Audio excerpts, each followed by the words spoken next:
see you in a bit.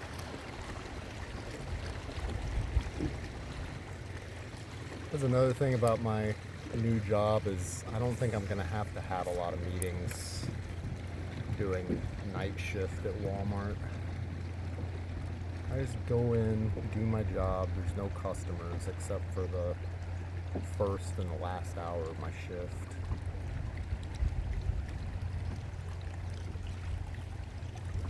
And the beginning of the day is sensory friendly hours, which I appreciate myself. I know they do it for like older people and sort of more highly it's kind of that, but apparently, I don't know, the guy who was going to be my direct supervisor that did my interview said that we also do stuff like doing overnight price changes and stuff like that, and making sure that all of the like codes for the items are up to date and stuff like that. So it's that and stocking, I think.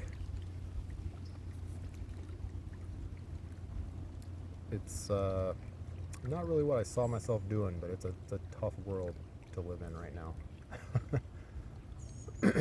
Coming from being a physics teacher and a college tutoring director and that kind of stuff.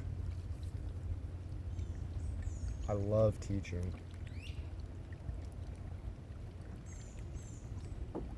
but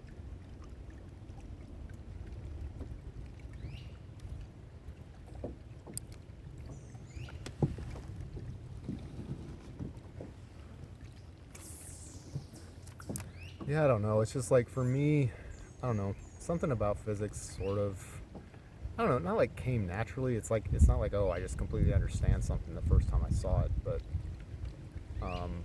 I like the way that, and I think what people have a hard time with it a lot is that like,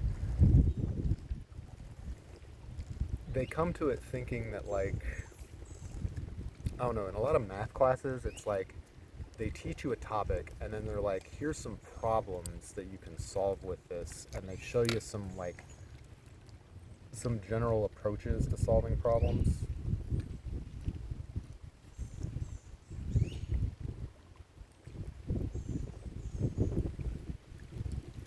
Whereas in physics, you learn the principles and then it's like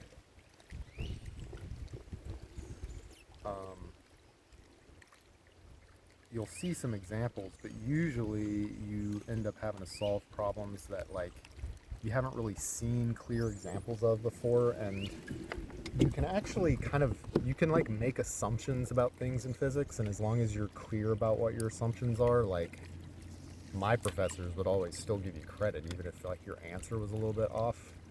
It would be like, oh, it's because you made like a simplified, like you're allowed to make assumptions to make a problem easier. And the physics teachers, they don't really explicitly tell you that, but they'll do it when they're working examples, and I think they think that you'll pick up on it. And after like 2 years in the major, I finally realized that, oh, I don't actually have to like get an exact answer to every single problem that I solve. I can make an assumption, or I can use a Taylor series instead of using a function itself that like, oh, I don't know if I know how to do an integral of this function. I'll just write it as a power series because that's easy to take an integral of.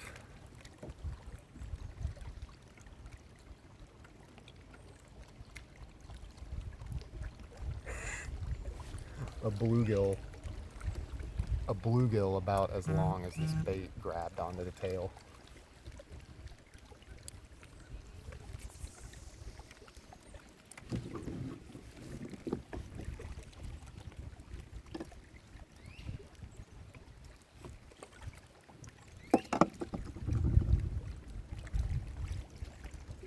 But I still want to get my PhD in physics eventually. I need to brush up on some of the upper level stuff a little bit more before taking the GRE again, because I took my GRE, my physics GRE, at the end of my 3rd year, and I got in like the 45th percentile, which sounds horrible, but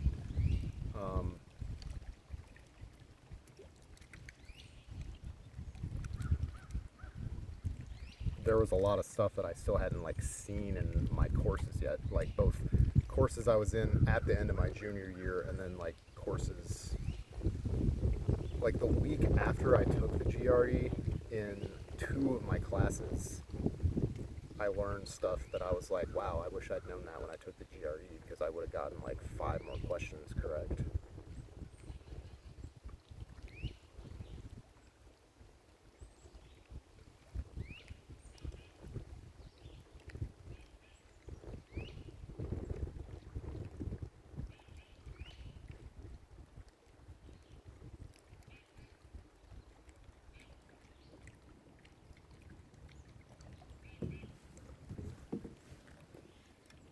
And then my senior year, where I took like my statistical mechanics class, which is where things, I kind of struggled in some of my upper level classes, not with like solving problems, but with really understanding like what was going on. And it was kind of in my statistical mechanics class where a lot of stuff started to make sense, and that was at the fall semester of my last year, and there was stuff I learned in that where I would have gotten more questions right on the GRE. And then my like upper level quantum mechanics course and my 2 upper level electromagnetism courses. The GRE mostly covers stuff that you learn in like the first 2 years of a physics major. Probably like 80% of the physics GRE, but there's a good chunk, about 20%, that comes from the upper level stuff, where you take your like analytical classical mechanics class, your stat mech, your E&M, etc. Most of the quantum mechanics questions on the GRE come from like the sophomore level modern physics class.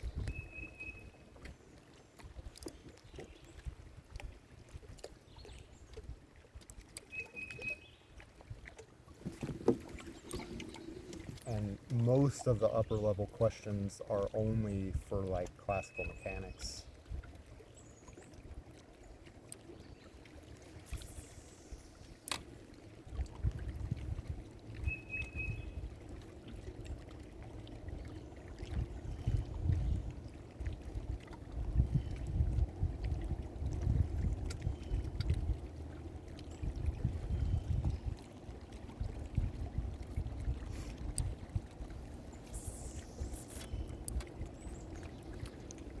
And there are like things you can specialize in physics that are both easier and more difficult. I just had a follow from a big fish that turned away.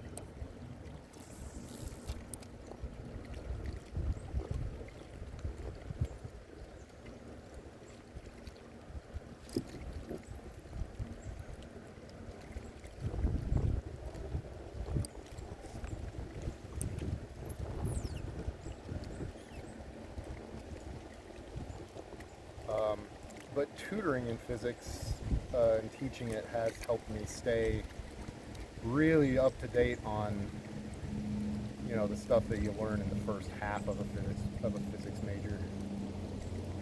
This hook is a little big for this. It's not quite doing what I want it to.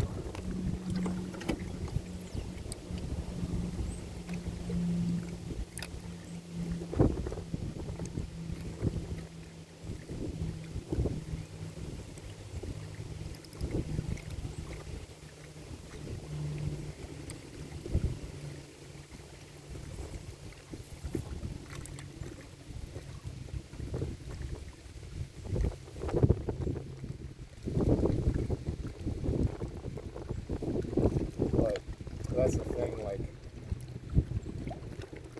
even at like my school,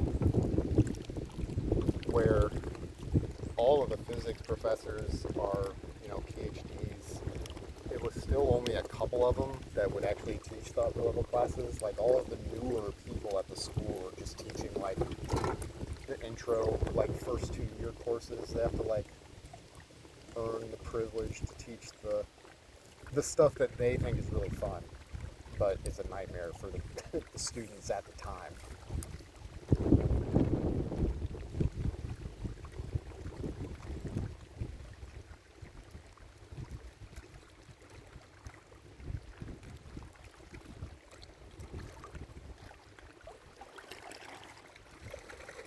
But I know things will change eventually, and the things that I want to actually do will be like more open again than they are right now. Like there's been so many education funding cuts that like any kind of public school, it's just like whether it's a high school or a college, it's just like people aren't hiring unless they can hire someone dirt cheap.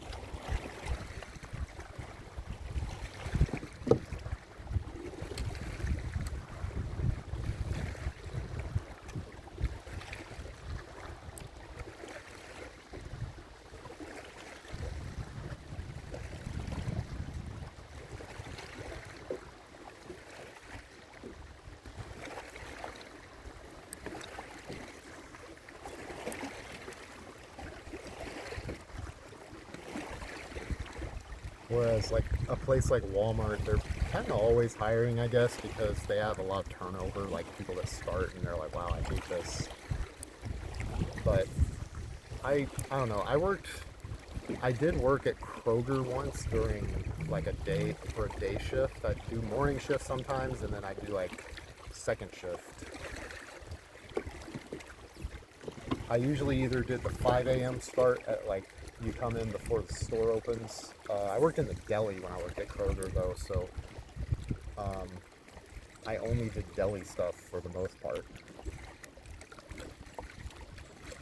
And the Kroger that I worked at, they don't even have the option to like check out at the deli, so I didn't have to do any cashier stuff. People were just like, here's what I want, and you slice it up and that's it. It's like, I could have done that job forever if it paid like double what I was being paid at the time. It was super easy, not stressful. I liked my coworkers. Did that when I was in grad school for 6 months, and then got the teaching gig while I was getting my master's degree. And it's like as soon as I got my master's degree and I'm legally entitled to start at like $55,000 a year as a teacher, all of a sudden nobody wants to hire you anymore because they would rather hire somebody off the street and emergency certify them because they can pay them like $30,000 a year. But you get what you pay for. You get somebody that's not an expert on the subject, and you have to ask yourself, are the kids actually learning anything? Like the brightest kids will still be able to get something out of, a high school class talking to somebody like that if they're studious, but the teacher's not going to be able to help them much.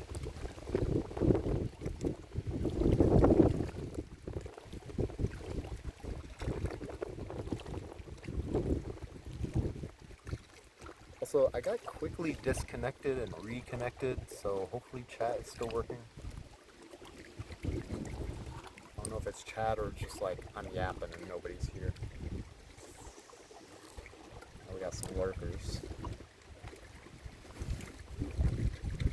It's kind of why like streaming like this came easy to me and just talking, because I talk to myself a lot. Like, someone once asked like if I ever feel weird when people like see that I'm just talking in my boat, and I'm like, I talk to myself in my kayak even before I started streaming. Might as well have people listening some of the time that I'm doing it.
one thing I like about these kinds of hooks though is like the type of hook keeper that this has, where it's a little like thing there. They work really well because you don't have to unhook these hooks to put them in, and you can keep the hook point hidden so it won't snag on stuff. It also keeps the bait out of the sun when I put it down in the rod holder. I'll try the really small one again.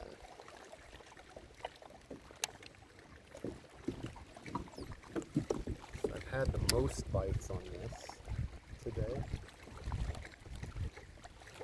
Caught 3 fish on it.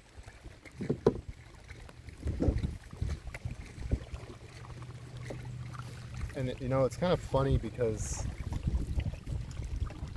there's a few people that I knew in college that fished. I had like a fishing buddy that I fished with some my last 2 years of college, but he moved to Florida, so we don't get that opportunity much anymore. But he was also a physics guy,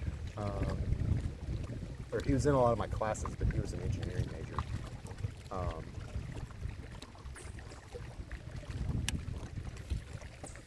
And then I had another friend in choir, because I did choir. The first time I went to college, I was a music major, but I kind of burned out on it, and I was like, I don't want to do this for a living, actually. And but I still loved doing music stuff, so I sang choir, I did opera, and while I was getting my physics degree, and there's a guy I met doing that who is a choir director at Asbury College, and he likes fishing, and we've been trying to link up and go together, but it's just our schedules have not worked out. But we've like run into each other on the water a lot. Like, hey, what's up, man?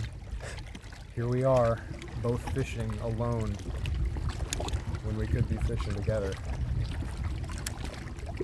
He has like a John boat that he's modded with a little motor and stuff.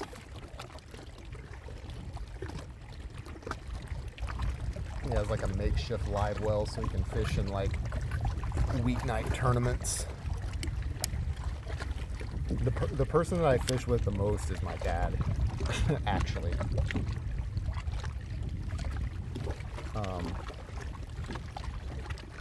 But he's always been surprised at how, like, because I've talked to him about, you know, my approach to fishing overall, and he is more of a bass guy. He likes fishing tournaments and stuff.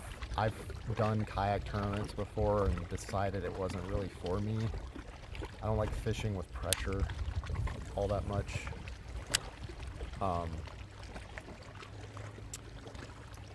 But he's always been surprised that I kind of keep things simple, because he's like, I thought as a physics guy you might be like really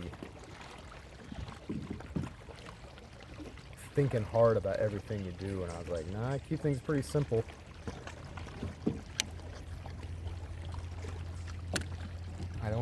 I don't have like a gazillion different colors of every bait. Nah, he doesn't, but my dad has a boat. He has a tracker. It's like a Pro V guide boat. It's a 16 footer with like a deep V hull.